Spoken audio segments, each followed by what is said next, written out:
All right. Well, it looks like the room is getting full, so we can begin. Thank you so much for joining us. Welcome, everyone, and thank you. My name is Christian Samino. I'm Director of Regional Development for National Review Institute. For those of you that are not familiar with National Review Institute, we are the nonprofit parent organization of National Review Magazine. As a nonprofit journalistic think tank, NRI advances the principles championed by our founder, William F. Buckley Jr., and complements the mission of National Review Magazine, including by supporting and promoting NR's top talent. Like everyone, we've had to make some changes to our programming over the past year. And while 2020 was indeed a challenge, we successfully adapted to virtual programming, kind of the new norm. I know everyone's sick of that phrase, which allowed us to reach a wider audience than ever before. We started hosting monthly movie and book club events, which provided a way for our donors to engage with each other on interesting topics from anywhere in the world. We expanded our popular Burke to Buckley program, a seminar that teaches the foundations of conservative thought to mid-career professionals, to include a new 6-week virtual course. These sessions are led by world-class scholars and public intellectuals.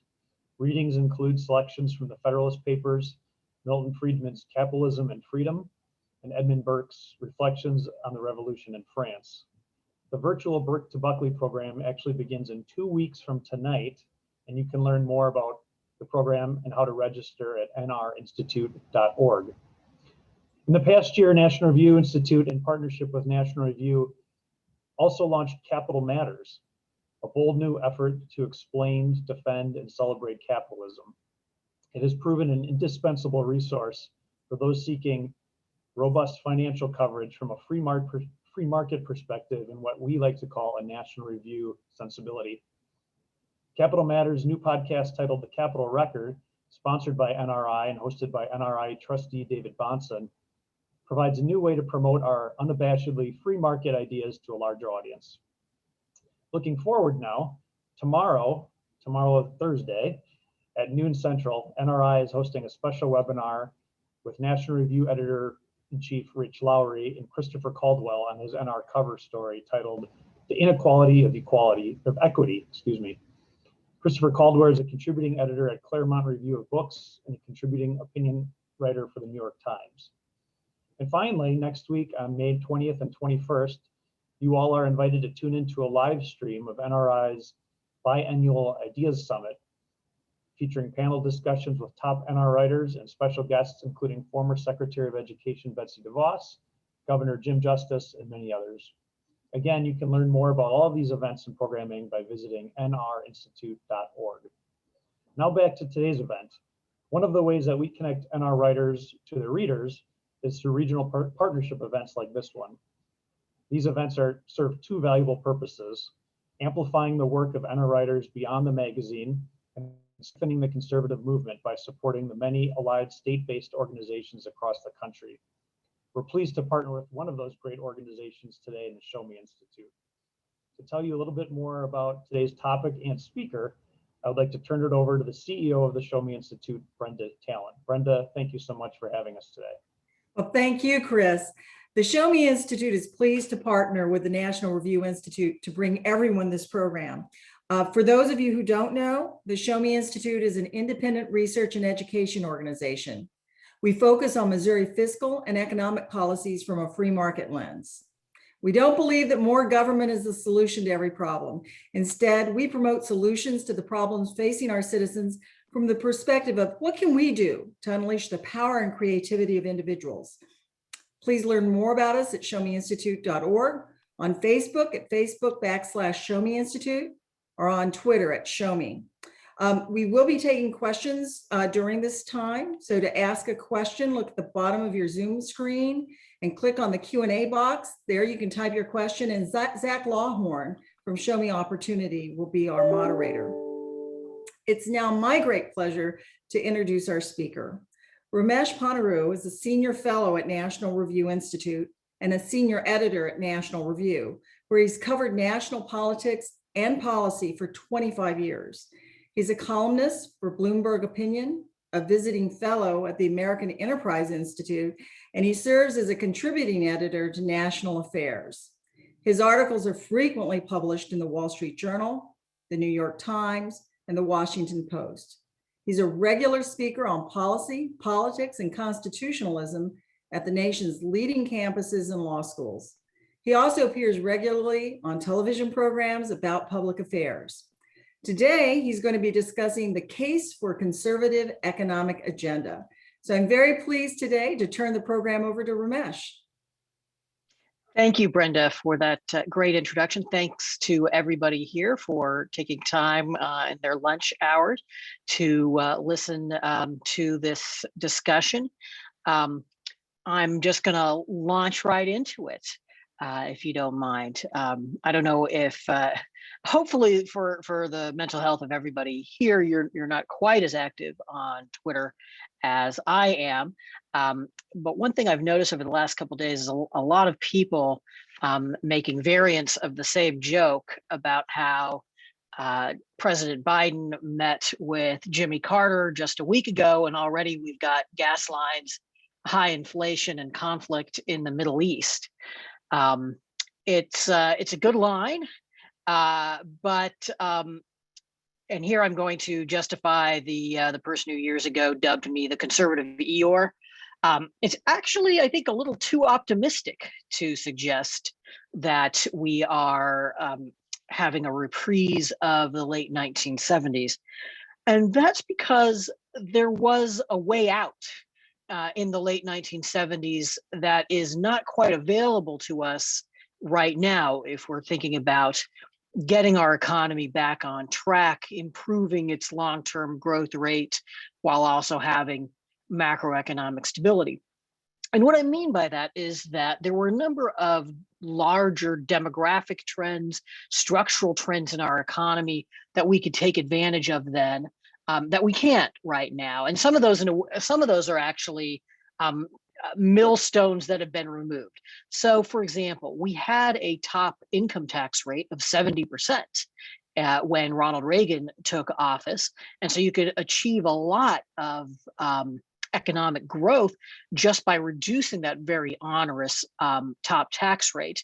And while the Biden administration wants to move us back in that direction, we're still pretty far away from that. And you can't go down from 70 when you're not starting from there.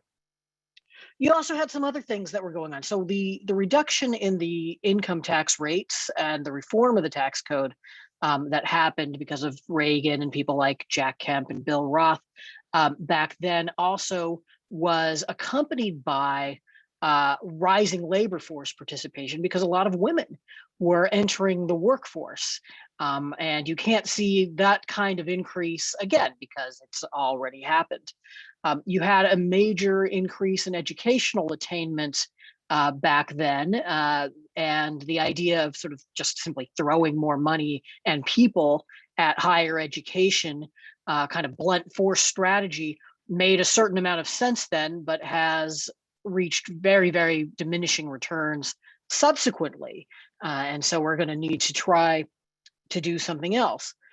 There was a lot more mobility among states back then, so that people were more likely to move to where the jobs were, the higher growing regions of the country.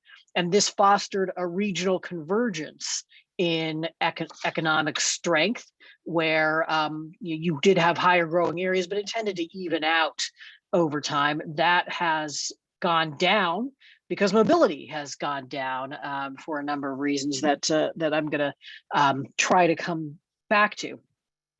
So all this is a way of saying that we've got different challenges than the ones that we had in our stagflationary period of the late 1970s and early 1980s. And indeed, one of the problems I think that we face now is that we've been coasting on some of the economic progress and some of the reforms that we made then.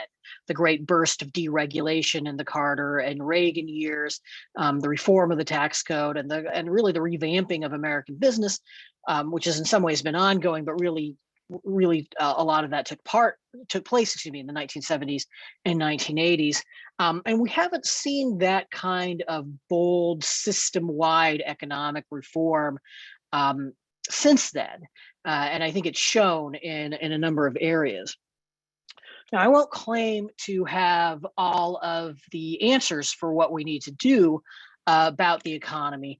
And so maybe borrowing from an old Bill Buckley title from decades ago, this would be better described as kind of notes toward an economic agenda for our time, for conservatives. But I do think it's important that conservatives start getting a better sense of what it is we want, even though we are not in a position in the federal government and national government to do much more than block bad ideas. And even then, our power is limited.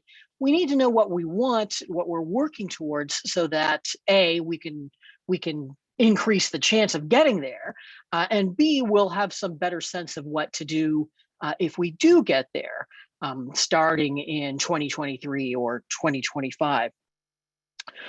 So I should start, I guess, with what people are talking about these days, particularly on the left side of the spectrum, as the kind of silver bullet or silver bullet train, maybe, for economic growth, and that is greater infrastructure spending. And there are conservatives and Republicans who will say that there are some infrastructure projects that need to happen that will increase our long-term productivity. I'm pretty skeptical of this, not because I think they're wrong in theory or in principle, but because I have very, very high degree of skepticism about whether the federal government will identify the right projects and then prioritize them. I think we have now seen a lot of cross-national evidence and national evidence that politicians tend to overinvest in the sort of gleaming new projects that you can hold a ribbon cutting ceremony at, and underinvest in routine maintenance of a kind that is probably more important for economic productivity, but just isn't as attractive, isn't as sexy, isn't as rewarding for politicians. And I think you see that kind of political diversion away from economic priorities in the way that this administration, and to be honest, the previous administration, talked about infrastructure. If you're talking about infrastructure primarily in terms of creating jobs for people and building the infrastructure, then you're not thinking about it in terms of which projects are going to be the most rewarding for our future. And you're not thinking about how to do those projects in the most cost-effective way. In fact, you're sort of deliberately thinking about how to make them cost ineffective.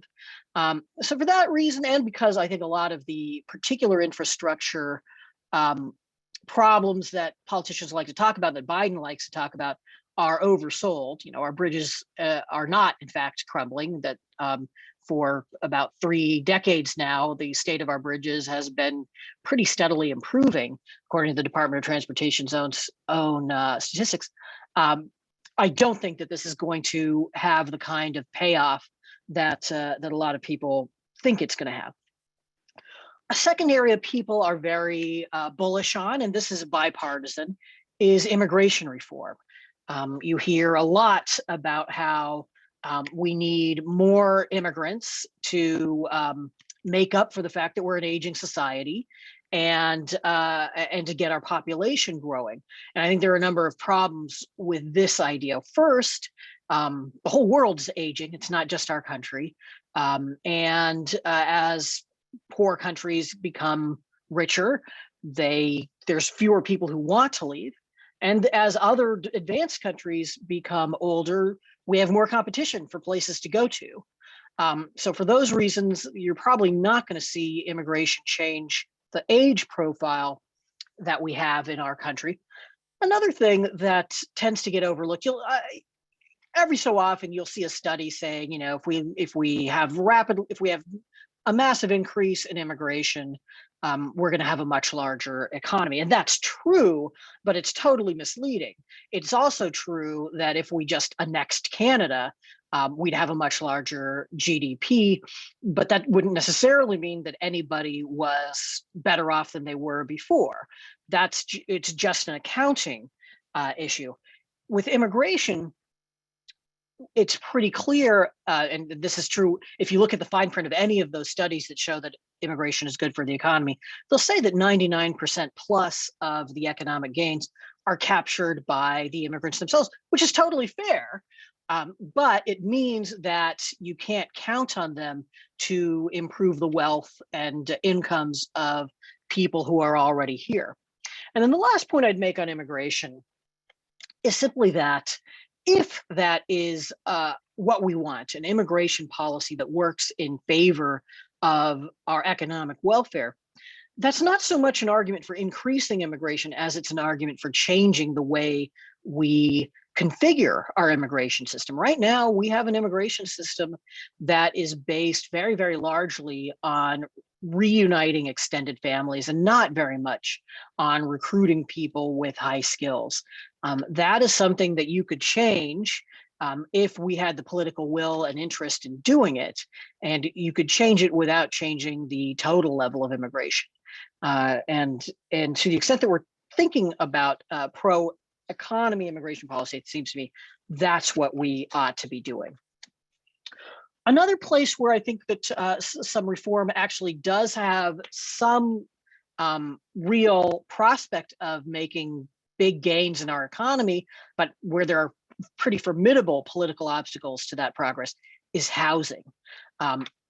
There are more and more studies about the effect of housing regulation, of strict zoning laws, and of building codes that are too onerous, particularly in some of the most liberal jurisdictions in our country, where we've had some of the most economic vitality. In fact, there was a study recently just looking at New York City and the Bay Area, in California, and suggesting that if they just had the same level of regulation that most of the country has, we would have had dramatically higher economic growth nationally over the last 40 or 50 years.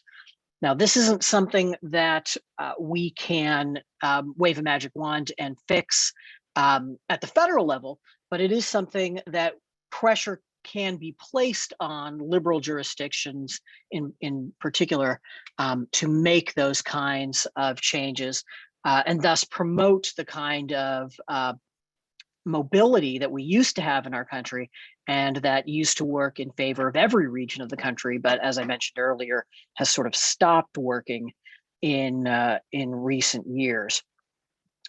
Healthcare is another place where we've got a set of policies that have been built up over the years that largely reflect liberal premises, or at any rate don't reflect conservative premises, aren't based on market principles.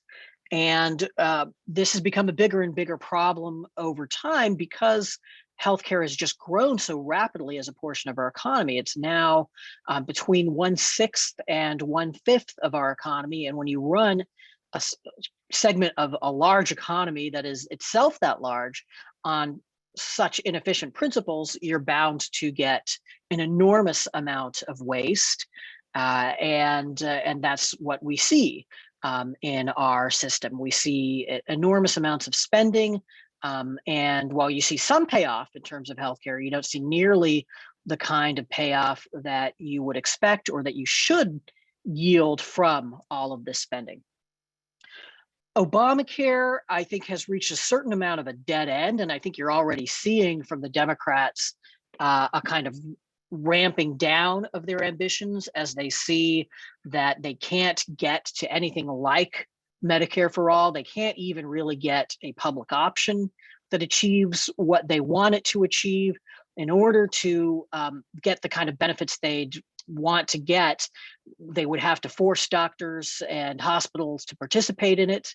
And then they would have to they'd have to cut provider rates to everybody. There's just no political prospect of doing that. Congress can't even really crack down on surprise medical billing. It's certainly not going to slash budgets for every hospital in our country, even assuming that that was a wise thing to do. And so I think that there's still an alternative that needs to be explored, and that is by deregulating, by getting the federal government out of the business of telling people what their insurance policies ought to cover and allowing people to buy catastrophic health coverage that keeps them from going bankrupt because of unforeseen medical expenses, but doesn't try to cover routine medical expenses that are predictable and that can be more readily built into annual budgets for households. That's something that we can do. We can do at much lower cost than Obamacare because you're just trying to cover catastrophic expenses rather than provide comprehensive coverage to everybody. And it's something you can do while actually making sure that that catastrophic coverage is available to everybody, and while protecting people with pre-existing conditions. The problem of people with pre-existing conditions is a real one, but it is a small one. So it's one that affects about 2% of the population. It is not a good reason to have massive premium increases of the kind we've seen over the last 10 years for the entire American middle class. One last area, and I know that this is an area that that is a political third rail and that conservatives have gotten scared about addressing, just as liberals don't want to address it.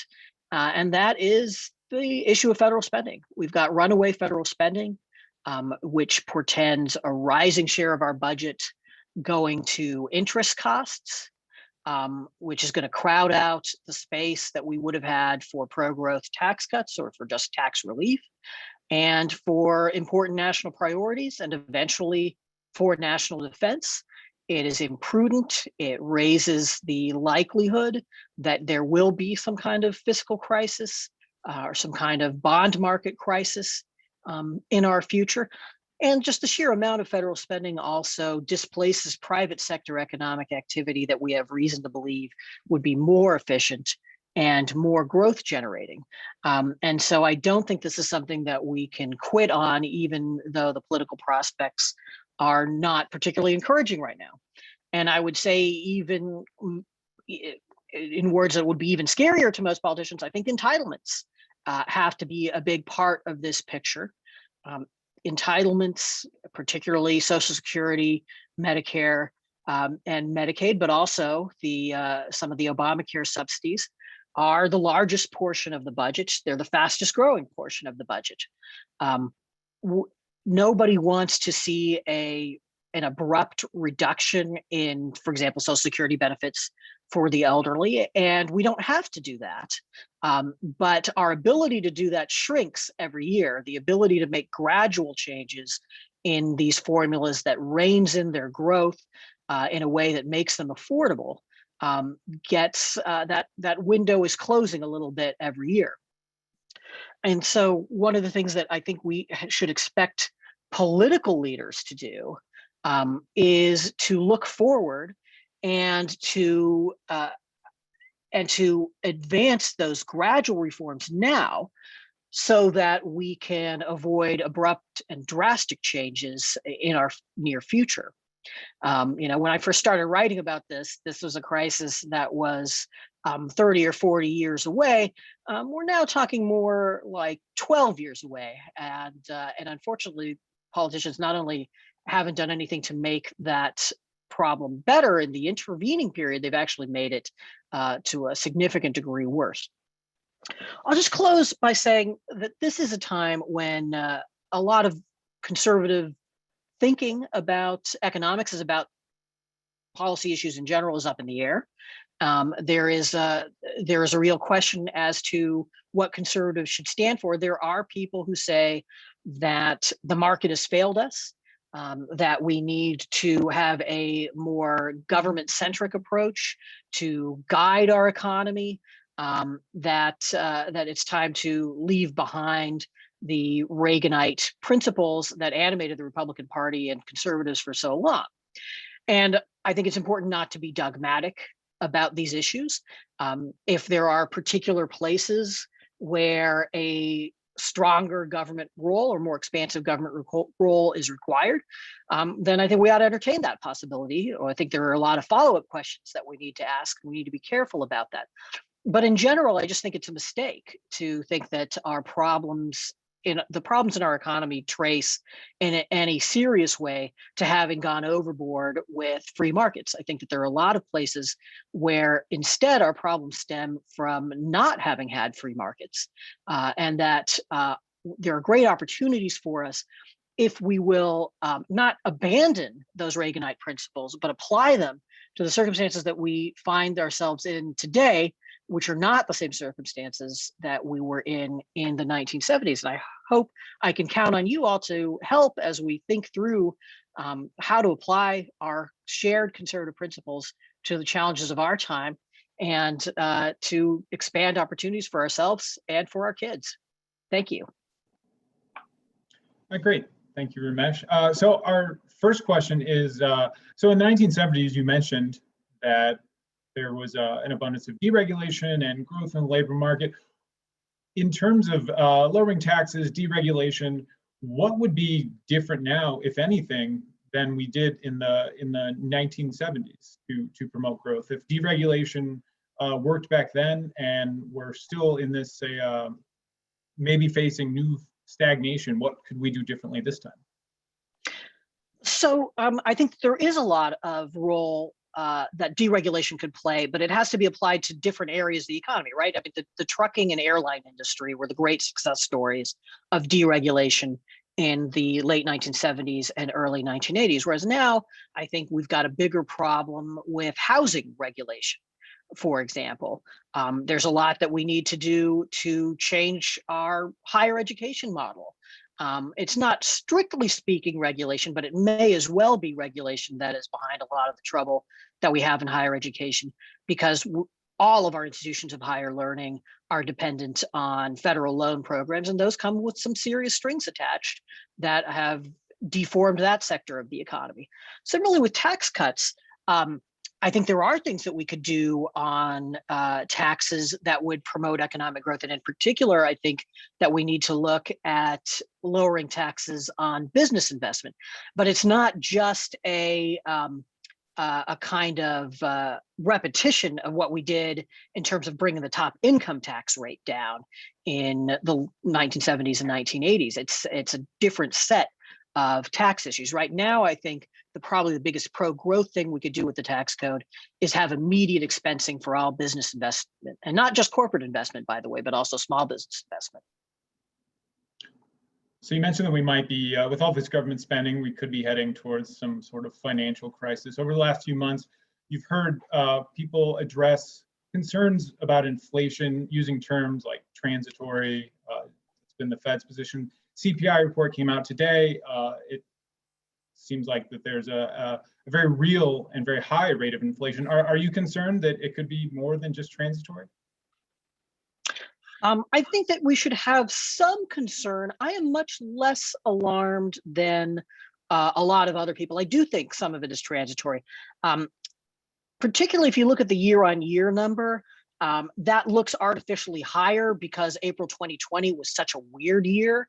Was such a weird month for our economy, where you actually had a price decline, which you don't normally see. And so when you look at year on year, partly you're capturing sort of the artificially depressed conditions of April 2020, but you do have some other things going on. You've got some supply bottlenecks. And the question is that going to be transitory or is it not? So on the energy front, for example, does this administration get on top of the Colonial Pipeline situation quickly? I'd say we haven't. Let's just say the jury is still out on that. And then finally, there's the question that people are most worried about when they talk about there being a long-term problem of skyrocketing inflation, and that is the explosion of federal spending and even more the Federal Reserve's accommodative policies. I think that the evidence that that the Fed in particular has gone too far in a way that is risking a return of kind of 1970s inflation. I'm not seeing that yet. I'm not seeing that particularly in the market indicators that we have of inflation expectations on the part of the market, but certainly it's something that bears watching. So for example, if in July we get the June numbers and they show similar year-on-year change, that's going to be a lot harder to dismiss as just a transitory issue. You mentioned that housing is a real issue. Are you concerned that we're currently in another housing bubble and how that could impact economic growth if that pops? So housing bubbles are, it's a way of thinking about what happens in the housing sector of the economy that can be misleading, because people will sometimes think it's a matter of oversupply. People are building too much housing. And in fact, if you think about the housing bubble of 2005 to 2007 and where it took place, a lot of the problem was you had a price hike that was in part a consequence of the inability to build more. So it was actually a restriction on building that was fueling that bubble. And right now, I don't see a problem of an oversupply. I see a problem of shortage, but that is still compatible with a price bubble, because the regulatory picture has not improved. And again, there's some question about sort of what you do about that. The Biden administration wants the federal government to basically cajole and bribe and pressure localities to relax zoning and to allow more affordable housing. And I just don't see how the federal government is going to be able to take over local housing markets that way. I think that the pressure is going to have to be more organic and local. Sure. So you had a conversation with Lyman Stone recently, a demographer at Summit, Bloomberg Opinion. I'd encourage everyone to go read it. And from the piece, Lyman said, I think policymakers still have this delusion that the path to high fertility is everybody having an awesome job with great benefits, allowing them to be flexible for their family. But this just isn't a reality. Can you, for people who haven't read the piece yet, what were Lyman's thoughts and what are your thoughts on the recent census data that Americans are having fewer children? Right. Yeah. So it was a whole conversation about, so do we expect this low birth rate to continue? Is it a COVID effect? What are the causes of it? What are the possible consequences of it? Is this something that we should be concerned about, or something where we should say, well, that's just a choice that people make? And the thing I always come back to when I write or talk about this is that Americans have for several decades now been saying that they would like to have larger families than they end up attaining, that their sort of ideal family or what they intend to have is bigger than our actual birth rate. And so it seems to me that we should be thinking in terms of removing some obstacles in the way of what is, just for one thing, just an important part of people's happiness, but also something that has pretty important consequences for our economy, for our geopolitical position, and so forth. One of those things is housing, as we talked about, but there are a lot of other places where it's important to make reform. And the thing that Lyman Stone was zeroing in on in that part of the interview that you just quoted is that there is a tendency to think we just need to increase workplace benefits and move towards a more Scandinavian model of family-friendly workplaces. And I'm not against that by any means. In fact, I've written some about how you could increase family leave take up by companies and employees. But I think it's important also to look at other kinds of families. Look at families where one parent, typically the mother, is working part-time and prefers working part-time, particularly with small children, or where you've got one parent, again, typically the mother, who is not in the paid labor force at all. And we should have policies that don't try to push towards one model of what a family should look like. And there are mixed signals out of the Biden administration on this, for example. So they have a subsidized daycare policy where this is the kind of childcare arrangement that American families like least, and it's the one that's favored most by this administration. Cecilia Roos, the chairwoman of the Council of Economic Advisors, was asked about this recently.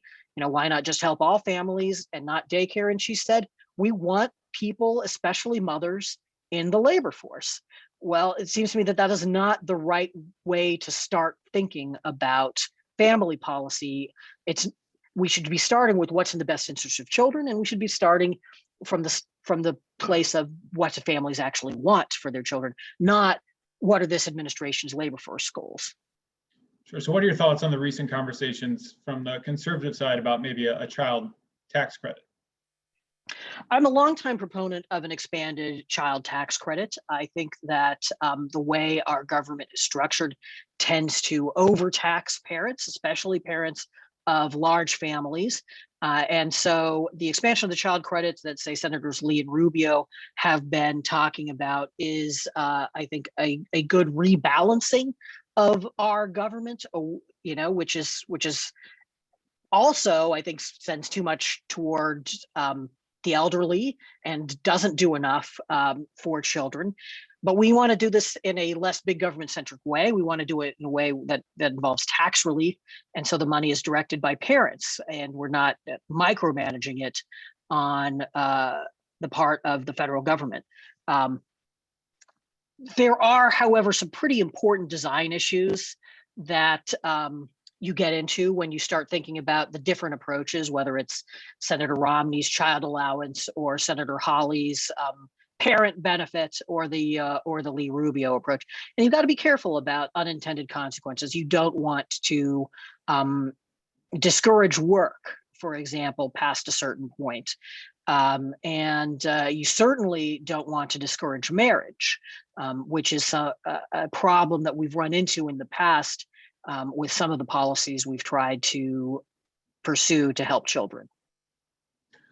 What medium and long-term impacts do you think the last year of federal government intervention, so vaccines and stay-at-home orders and the trillions of dollars in support for X checks, what impact do you think that might have on the expectation or the acceptance of dependence on federal government? So there are a lot of progressives who are hopeful, and a lot of conservatives and libertarians who are worried that we are going to see much more dependence and much more support for government subsidies for people, and that we might even go as far as having a universal basic income for people, regardless of whether they work. I think that is less likely to happen, although it'll require some pushback. And one of the early questions is going to be this question of unemployment benefits, where in the middle of 2020, you could make a case for expanded unemployment benefits from Washington, D.C. And because of administrative challenges, you could see doing that nationally without a ton of regard for differences in local and state market conditions. I think it was a real mistake to do that again this year and to extend it as long as we're extending it.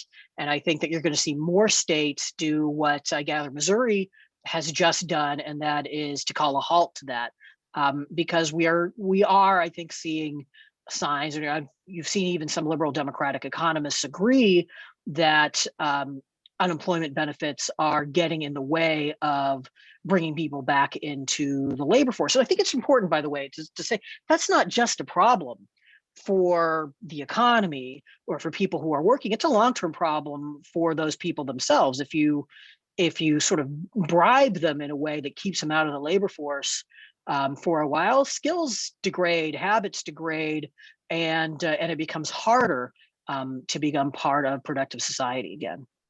Sure. So we have an infrastructure question. So as electric cars become more prominent, and many states, and of course as a federal gas tax, use gasoline taxes to pay for maintenance of the roads, do you have a thought on what an equitable taxation policy would look like for electric cars moving forward? So I think this was actually part of the motivation behind Secretary of Transportation Pete Buttigieg's brief trial balloon of a vehicle mile tax, was because if you want to capture the wear and tear that the electric vehicles are putting on the roads, and you want to have a user fee that applies to all cars, you have to have something that applies to them as well as to other cars. But I think that we should ask ourselves a larger question, which is, to what extent should the maintenance and upkeep of the roads be the federal government's business at all? And how much of this should be a matter where we give it to the state and local governments.